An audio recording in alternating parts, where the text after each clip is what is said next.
Wow. That's a title package, isn't it? Man, I love our creative staff who is able to put those things together. Awesome job. And what a fitting welcome for a new series that we're beginning today, again, called The Thrill of Hope, and all the other things that Christmas promises as we look at these powerful symbols and these words that we see spattered all over the place around the Christmas time of year, and we examine them a little more deeply about what they actually mean for us. Well, we are in the Christmas season. In the church, we call that the season of Advent. You can see that we've been starting to deck the halls around here in the sanctuary and also out in the lobby. There's some neat stuff that's going on in there, and it'll continue to develop throughout the season. But the big question this weekend is for you, and the big question for you is the question that everyone asks the weekend after Thanksgiving, at least here in St. Louis. And the question is, did you get your lights up? So right now, hands up if you did, if you got your Christmas lights up outside. Yeah. It's impressive. Quite a few of you have them up in spite of the really bad weather.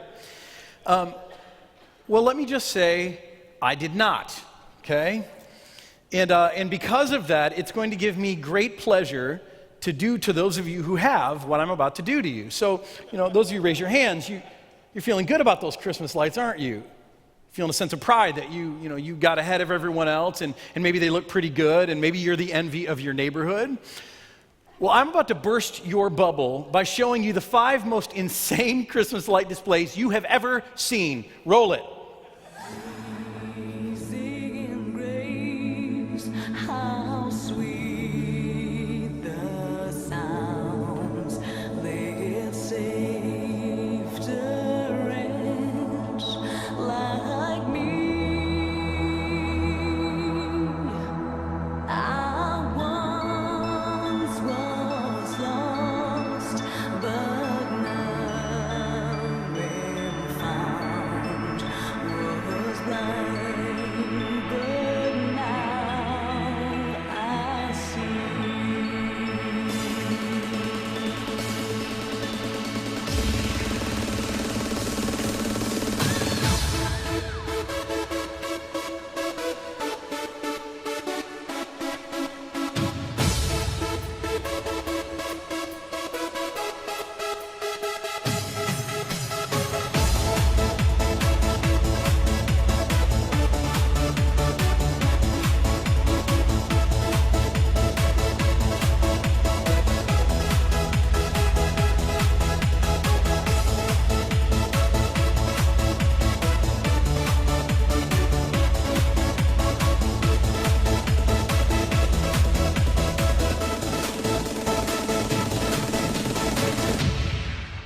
Ding dong, what is their song with joyful ring or caroling? One seems to hear words of good cheer from everywhere, filling the air. Oh, how they come, raising the sound, or hidden there, telling the tale. In their ear, while people sing songs of good cheer, Christmas is here. Merry, merry, merry Christmas. Merry, merry, merry, merry Christmas. On they set, on without end, their joyful tone to every home.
So,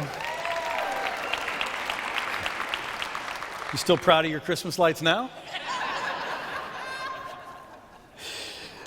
I love that this season is a season filled with light, and light is one of the most predominant metaphors that we celebrate during the season. We put lights on our houses, we put lights, or we talk about lights in our songs. We have images of light and words about light written in our Christmas cards.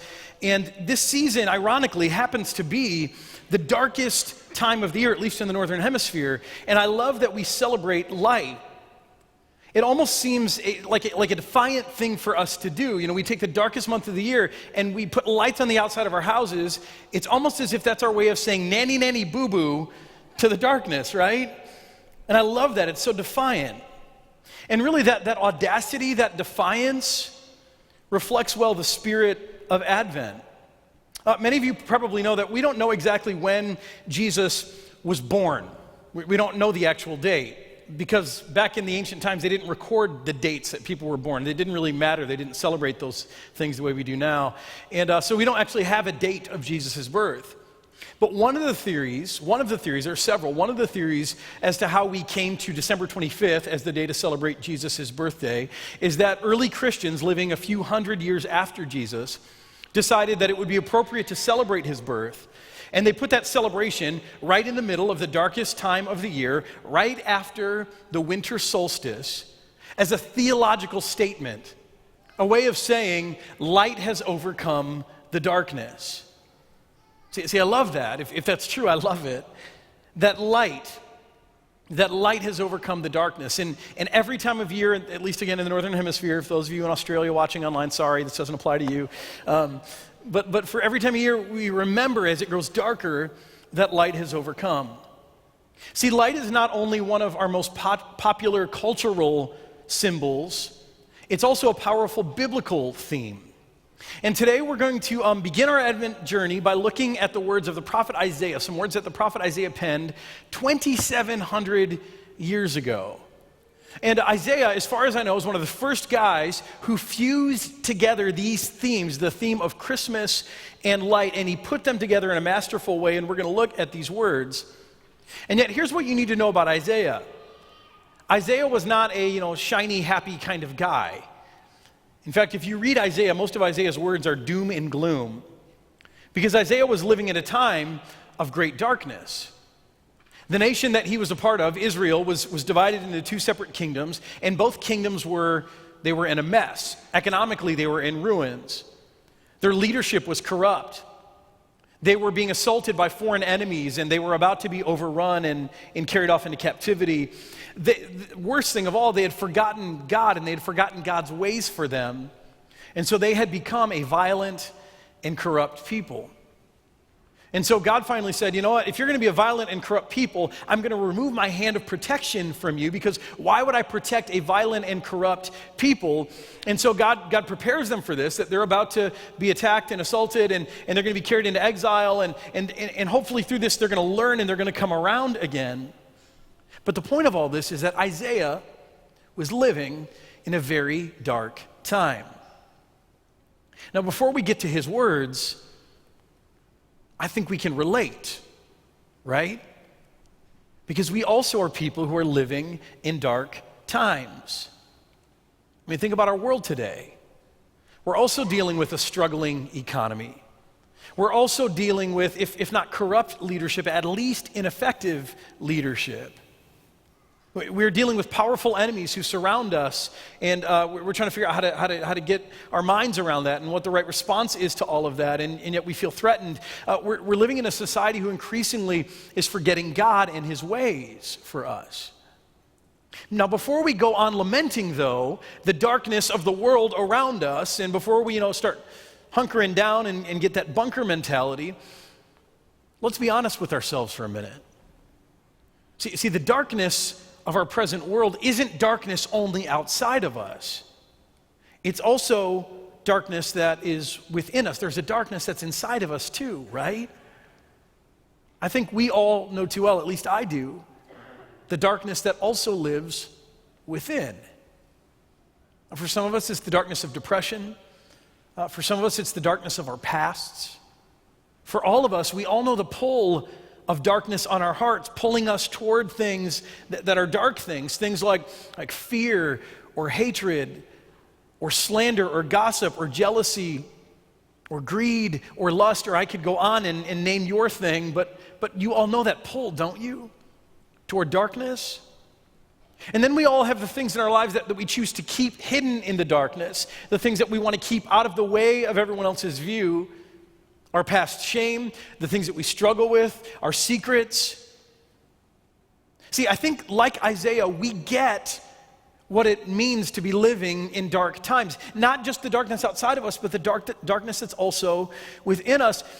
And this is why I love this part of Isaiah that we're going to look at today, because in spite of the darkness all around him, and the darkness that was in him too, because he was a man like us, Isaiah dared to speak words to the world around him and also to himself that were words that talked about a different kind of reality. So we're going to look at those words today.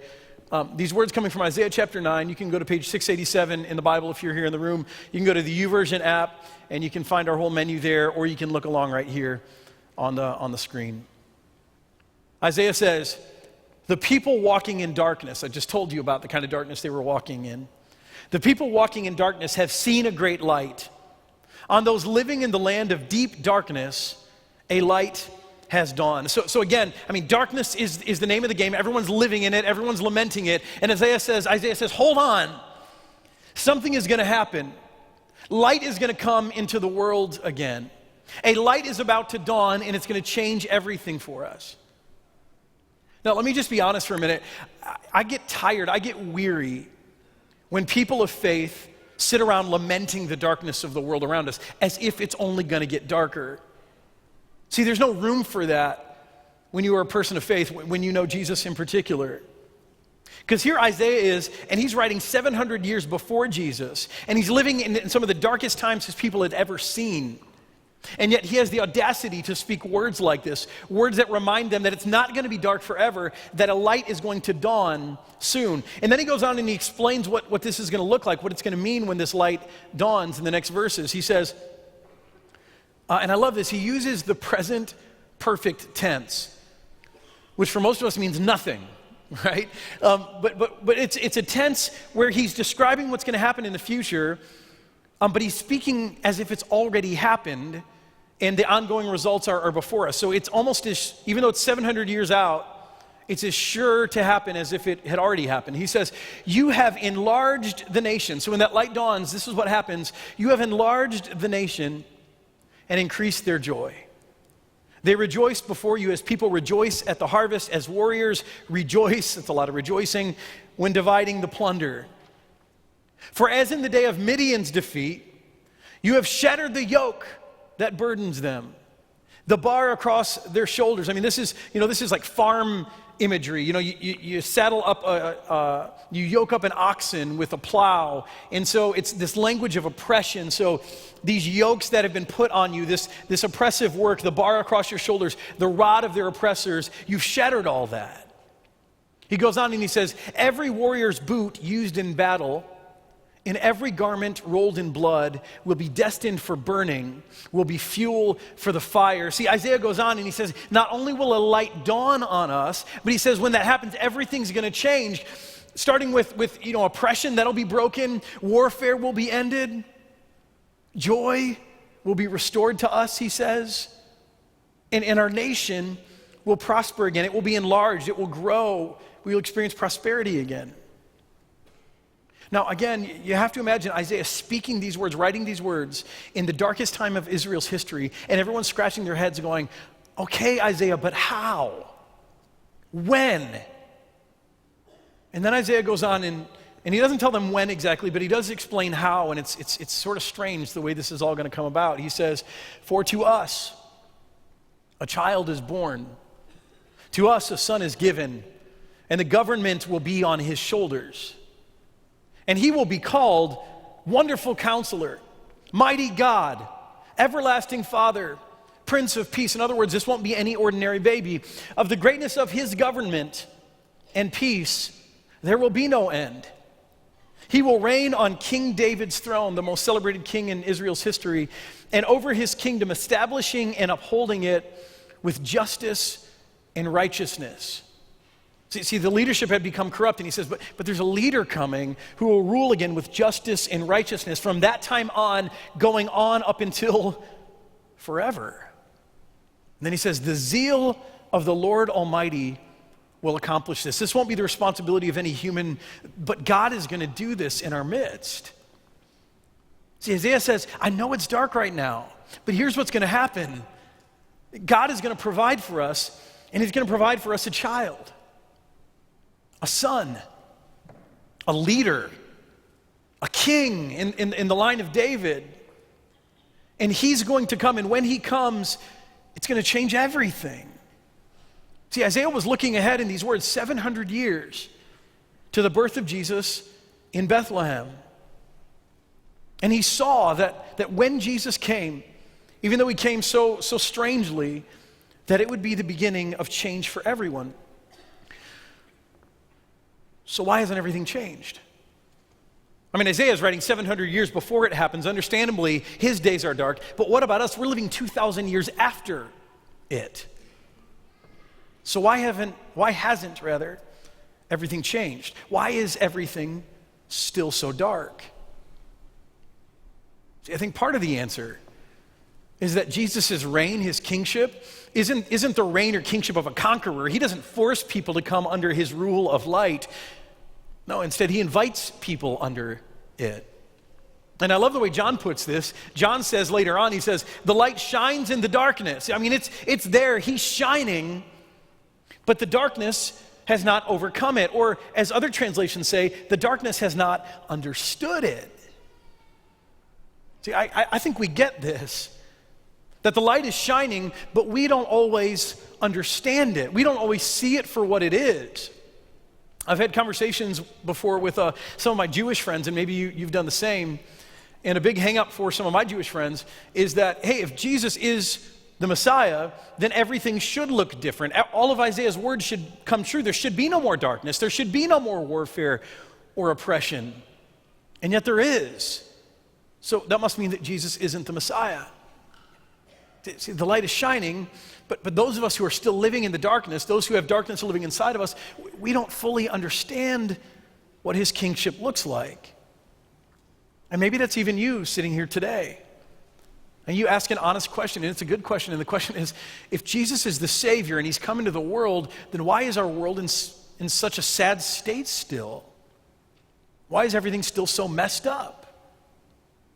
See, John would say the light is shining, but those of us in darkness, we haven't seen it rightly. We don't understand it for what it is.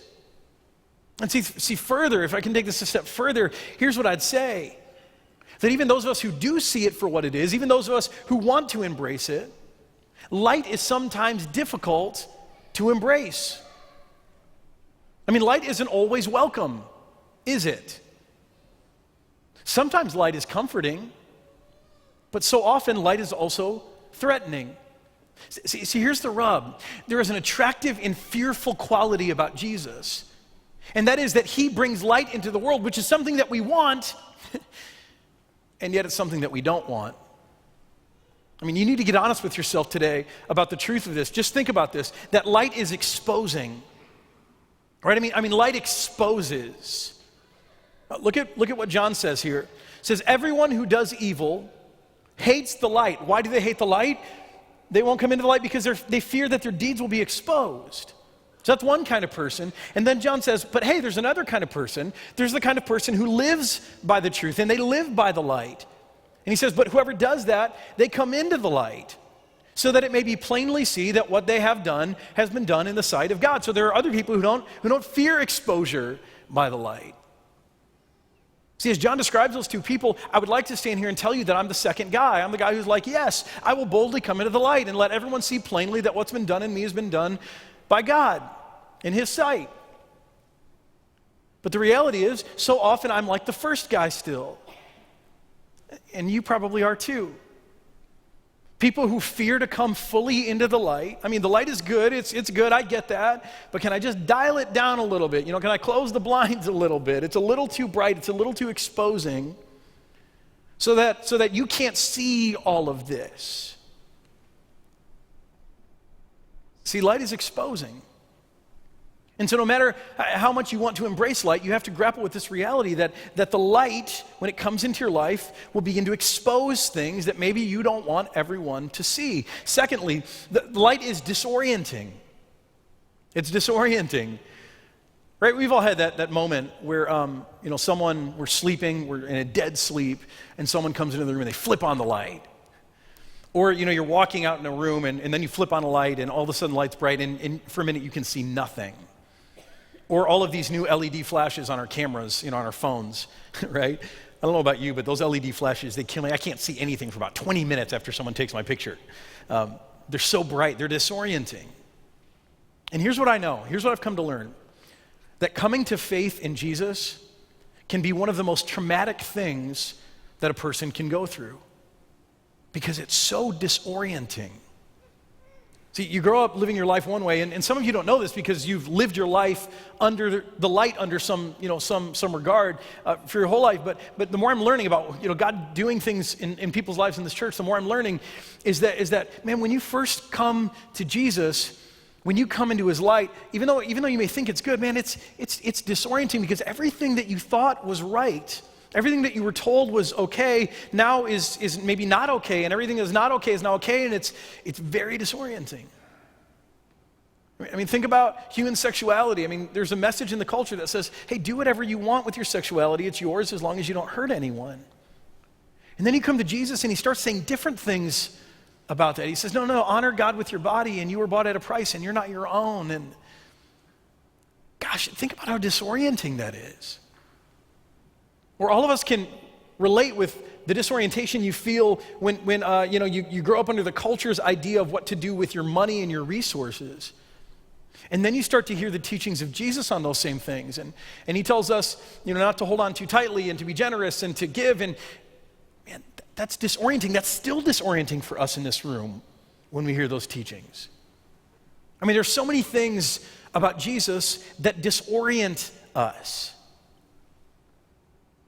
And I think we just need to acknowledge that to truly live by the light, even though it may be good, it's highly disorienting. It can be highly confusing for us. And then thirdly, light is shadow making. The light is shadow making. I'm realizing that the closer I get to Jesus at moments in my life when I feel really close to Him, what I'm realizing? That the closer I get to Him, the bigger the shadows get in my life. The shadows of my past, the shadows of my current struggles, the shadows of my weakness. Sometimes when I get closer to Jesus, it's like I can see the darkness for what it is. When you're far away, darkness doesn't look that dark, but when you get close, you start to see all the dark places in you more clearly, and you start to realize what's going on there, and that doesn't feel good. That's intimidating for me. And I think it's probably intimidating for you too. See, it's no wonder that light has come and the light shines in the darkness. But the darkness and people who live there, people like me, people like you, we don't understand it. We don't embrace it because the light is threatening. There is an attractive and fearful quality about Jesus, and that is that He brings light into the world, which is something we want and something we don't want. You've just seen why we don't want it. But let's remember why we might want it, nevertheless. In spite of all of that I just said, all of that is so true, and you have to grapple with that. And yet, look at what light also brings. Light brings enlightenment. Sounds obvious, right? We hear all the time that Christians are closed-minded. And do you know why people say that in the culture? Because we are. Too often, we are closed-minded. But that doesn't have to be true. In fact, when you come into the light, you should be enlightened. I love these words from Paul in 2 Corinthians. He says, "For God who said, 'Let light shine out of darkness,' made His light shine in our hearts." Get this is what His light does in our hearts, "to give us the light of the knowledge of God's glory displayed in the face of Christ." Paul says when you step into the light, you get enlightened. You receive knowledge of God's glory, of who God is, displayed in the face of Christ. So those of us who are in the light, as you step into the light, you should expect to be enlightened, not to have your mind closed. to be enlightened on who God is, to be enlightened on his character. You should expect that you'll be enlightened on this world that he has created, and that you'll understand it better, and you'll have greater compassion and empathy, and that you'll be able to be a greater example and a greater witness, and you'll be able to live like Christ lived. Not to become narrow and judgmental and closed-minded, no.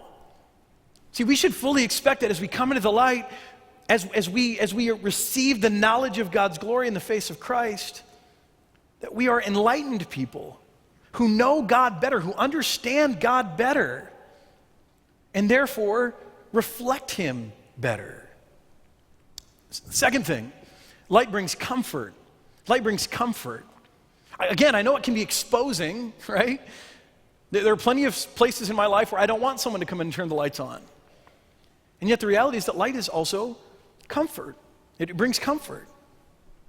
I mean, in front of our house, we have this cul-de-sac, and for about a week and a half, I noticed that, I'd look out the window, and I'd notice that the cul-de-sac light was out. And it gave our neighborhood such an eerie feel. But there's this old psalm that says, as it relates to light, it says, "Your word is a lamp unto my feet and a light unto my path." There's even a song that was written about it that we used to sing in worship, and a lot of you might know it. See, that's the idea here. It's that light brings comfort. It brings reassurance. It lights your way so that you can see what's going on around you, and you don't have to be afraid. Now, here's the rub about Jesus. He does bring some discomfort into our life. And he does shine a light on things in our life that maybe we don't want everyone to see or we don't want him to see. But ultimately, he didn't come to expose you. He didn't come to shame you or embarrass you or to call you out as some sort of failure. No. See, ultimately, what Jesus came to do, what his light is for, is it's there to comfort you. To let you know that he's with you. He's for you. He's guiding you through life. He wants you to know there's nothing to fear in life or in death because he's defeated all of that. He's conquered your greatest fears on the cross. He's conquered your sin and your shame on the cross. He wants you to know that darkness doesn't have a claim on your life anymore. See, ultimately, light is there to comfort you, that you are not in darkness. Darkness doesn't have a hold on you. It's got no control or authority over your life anymore because you are now a child of the light. And so while it can be intimidating and exposing, ultimately it's really comforting. Jesus wants to give you comfort to know that he is with you. And then lastly, light brings goodness. You could sum this all up this way to say that light brings goodness, light brings grace and the goodness of God into our lives.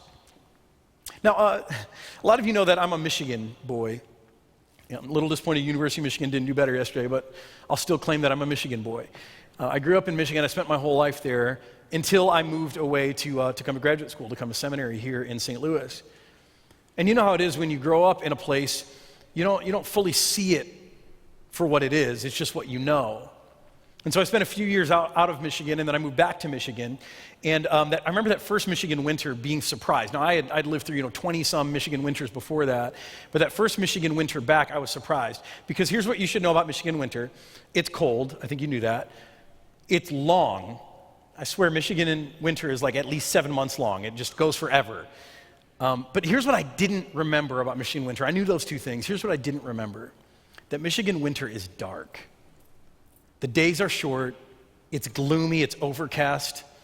And I remember the first winter being back in Michigan, I remember just being so oppressed by how dark it was. In fact, I know a bunch of people in Michigan who have these full spectrum lamps now, and it's not like a tanning lamp, but it does mimic the sun's light, and people just sit in front of these lamps for 15 or 20 minutes a day. Why? Because you need light in your life. You'll go nuts without light. See, there are certain chemicals that your brain needs to function well that it only produces when it's receiving the right kind of light. There are certain vitamins that your body only makes when it's receiving the right kind of light. Ultimately, no matter how you feel about light or darkness, whether you're a night owl or a morning person, you need light in order to be well, to be whole. And the same is true of Jesus. No matter who you are today, You need Jesus if you want to experience wholeness, if you want to live a full life. In John 8, look at Jesus' own words about himself. Jesus said about himself, he says, I am the light of the world. Whoever follows me will never walk in darkness, but get this, they will have the light of life. See, what kind of light is it? They will have the light of being exposed and let everyone seeing that they're a hypocrite and a fraud. No. He says they will have the light of life. See, this is what Jesus wants to do in your life. This is what it means that the light is shining. Jesus wants to bring life through his light. I'm talking about wholeness. I'm talking about true gladness and joy. I'm talking about the fullness of living life differently, but living life well.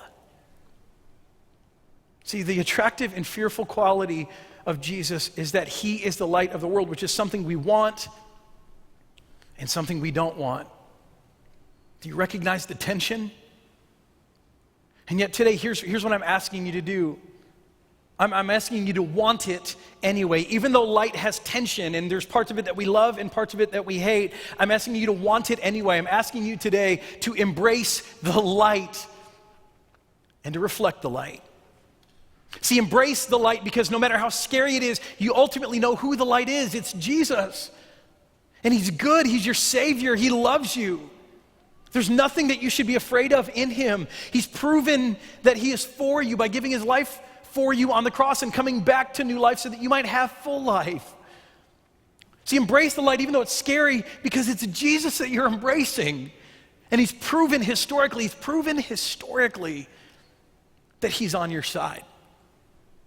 Today, I'm just challenging you, again this season, the season of darkness, to embrace the light. Or maybe this is for the first time for you, and you've been sitting on the outside for a long time, and maybe like Melissa in the video earlier, you've been waiting for that moment of that aha moment, and maybe that aha moment's not going to come for you. Maybe you just need to open yourself up to the light and to say, I'm just gonna fall into this. I'm gonna lean into this. I'm gonna embrace this. Today, I'm calling you to embrace the light, and then I'm also calling you to reflect the light. I love what Ephesians 5 says.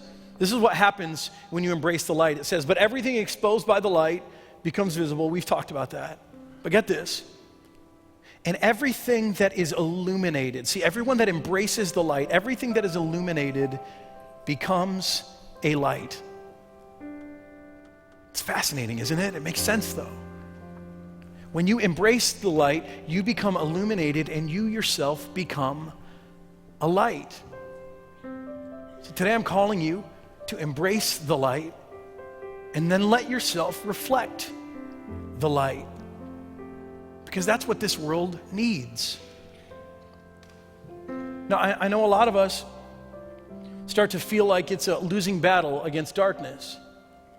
And we get tired and we get weary, but can I just remind you that in the end, and we know how it ends, in the end, do you remember that light wins? Darkness doesn't win, light does. All darkness will be done away with, the darkness outside of us and the darkness within us. Light ultimately wins. Can I just remind you of that? You don't need to despair. There's hope because light wins. But here's what I can also tell you, that even if it gets darker for a little while until that day, remember this, okay? As the darkness gets darker, that only demonstrates the power of light. You know what I'm saying? I mean, think about this for a second. Where is the place that the stars look the brightest? Isn't it when you're standing in the darkest field you can find? See, so may it be with us. People who are living in darkness and have darkness inside of us, and that darkness is afraid sometimes and it wars against us embracing the light. Maybe we just embrace the light anyway, so that we become people who are illuminated and we become lights in a world that is dark, shining the love of God, shining the truth of Christ, shining his compassion and goodness for all to see. That's what I want to pray for us here today. Bow your heads with me. Father, I thank you that you've given us light, that you've given us your Son, not just night lights to comfort us, but you've given us true, authentic, life-changing light in your Son, Jesus. I thank you that although he's intimidating to us, that he's ultimately good and he's ultimately for us, and he's got our interests in mind. So Father, today I pray that you'd remind us of that. And by your Spirit right now, I pray that you would open us up to embracing the light. For some of us, this may be for the first time where we simply say, okay. And we just open ourselves up and let your Spirit come in and let Jesus' presence come in and begin working in us. Not having to have it all figured out, still having doubts or questions. By your Spirit, I pray that you'd open us up to embrace the light. And Father, that really goes for all of us, even if we've already received Jesus, even if we know him. I pray that we'd embrace the light even though there's still darkness in us, and that we'd be willing to let the light shine in those dark places, knowing that ultimately your light is healing and it's good because you are healing and you are good. And then Father, I pray that you would help us as a people and as a church to reflect the light, to be stars that shine in the middle of the darkness, to boldly show your goodness, to show your character, to reveal who you are to a world who is living in hopelessness. Father, I thank you for Jesus. I thank you for his death and his resurrection. I thank you for the way he advocates for us. I thank you that he does not change and his disposition towards us is always favorable. I thank you for his grace. It is in his strong name that I pray, amen.